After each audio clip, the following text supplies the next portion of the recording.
We all know about the end of one of the most important software called Ziva VFX. It was honestly one of the most unexpected turn of events because so many people relied on it. So if you are new to this game, Ziva is out of the question. But luckily there is a new software called AdonisFX, which is trying to replace Ziva VFX, but where did it come from? And can it be even close when it comes to tools and features? First of all, AdonisFX is developed by a company called Imbibo, and the people behind it are not random software developers. They come straight out of the film industry.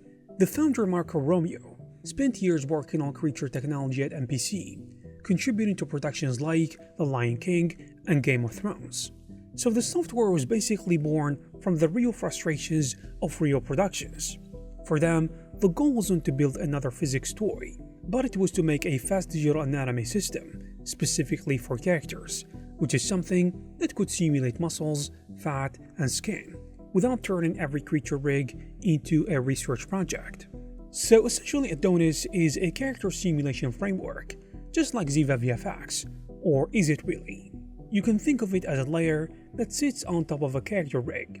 You animate the skeleton normally, in Maya or Houdini, but then AdonisFX simulates what the body does on top, like the muscles bulging, skin sliding, fat moving, wrinkles appearing, you know, this kind of stuff. So instead of characters looking like a rigid rubber mannequin, the body behaves more like a real anatomical structure. The interesting part is how the system is organized. I mean, the software basically works in layers that mimic real anatomy. You can simulate volumetric muscles that contract and expand, planar muscles for fatter muscle groups, and fat layers that jiggle and compress, and skin or fascia that slides across everything underneath. All these layers interact with each other, so the deformation feels natural. When the arm bends, the muscles bulge, the fat shifts, and the skin just wrinkles, all automatically reacting to the motion. Another big feature is how it integrates with animation rigs. The simulation isn't isolated from the rig. I mean, it actually reads the signals from the rig using some kind of sensors and activation systems. This means the animation can drive how the muscles activate, how stiff certain areas become, or how much the skin slides. In practice, this gives you as an artist a lot of control. So you're not just running physics and hoping for the best, you can do art direction of the simulation. Adonis also has a really interesting facial animation system. So instead of just using blunt shapes or rigs, the software can simulate the skin of the face dynamically. It can even analyze facial shapes and extract muscle patches from them. This information helps the system figure out how different parts of the face should move or stiffen during the expressions, which gives you more subtle motion in close-up shots. One thing people like about the software is its interactive workflow. You see, traditional creature simulation tools often require some heavy pre-computation. Like for example, you run a simulation, wait for caching, tweak parameters, then run it again. But Adonis is designed so you can scrub the timeline and see the muscles and skin reacting almost immediately. This speed, as you can imagine, is especially practical during production, because artists can interact quickly instead of waiting for long simulations.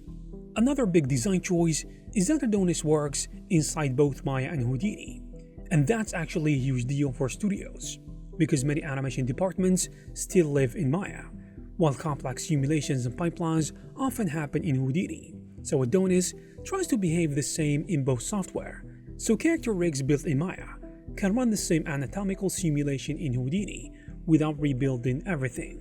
And in terms of what it is used for, the sweet spot is creature effects and digital humans.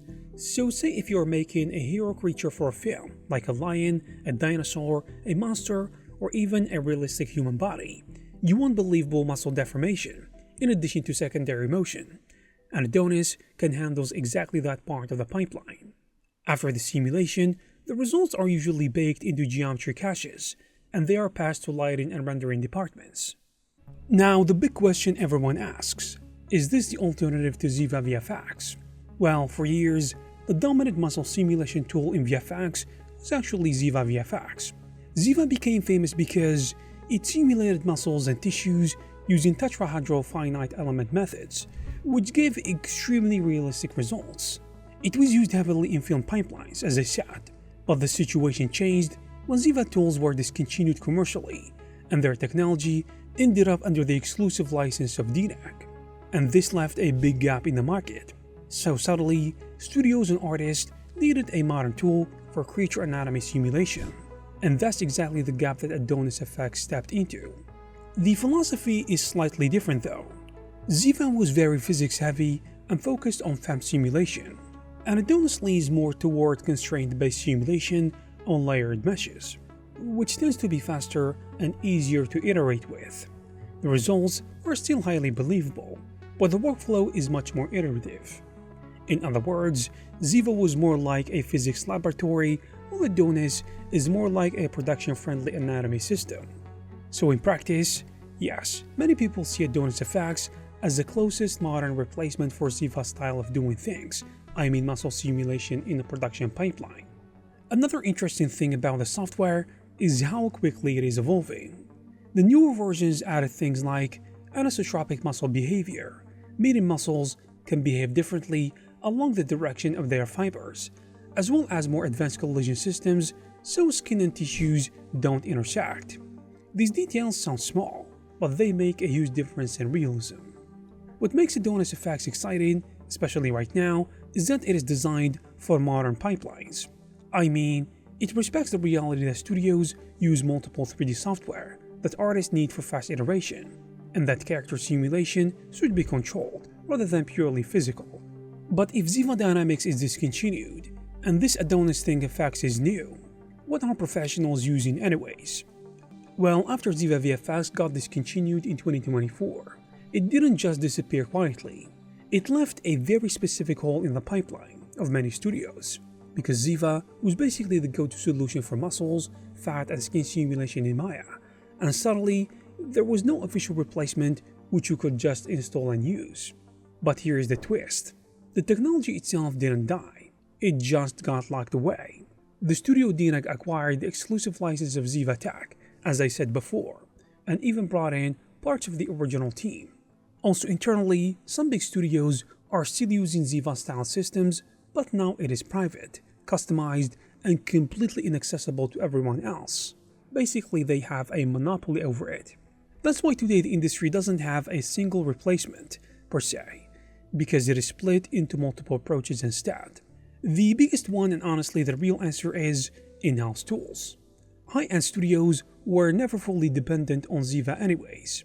They always had their own muscle and skin systems, sometimes inspired by Ziva, sometimes built completely from scratch. And now that Ziva is gone, I mean commercially at least, they're just doubling down on that. So if you look at places like ILM, WARA or DNAG, what they're using isn't something that you can download, since it is internal tech, built specifically for their pipeline. At the same time, a lot of teams are leaning heavily into Houdini. Houdini already has powerful simulation systems, and more importantly, it is fully customizable. So instead of relying on a dedicated muscle plugin, studios are building their own setups using Vellum, FEM, and custom solvers. So it is not as plug-and-play as Ziva was, but it fits modern pipelines way better because everything is procedural and scalable. Then you've got AdonisFX, which is basically the closest thing to a direct replacement. But here's the thing. It is still new, and VFX pipelines move slowly, as you know, and studios don't switch their character systems overnight. So while AdonisFX is gaining traction, it has a long way ahead to become the default tool like Ziva VFX was. And there you have it, guys. If you like this video, please give it a thumbs up. Also, please subscribe to the channel to receive more videos like this. Thank you very much for watching, and I will see you in the next one.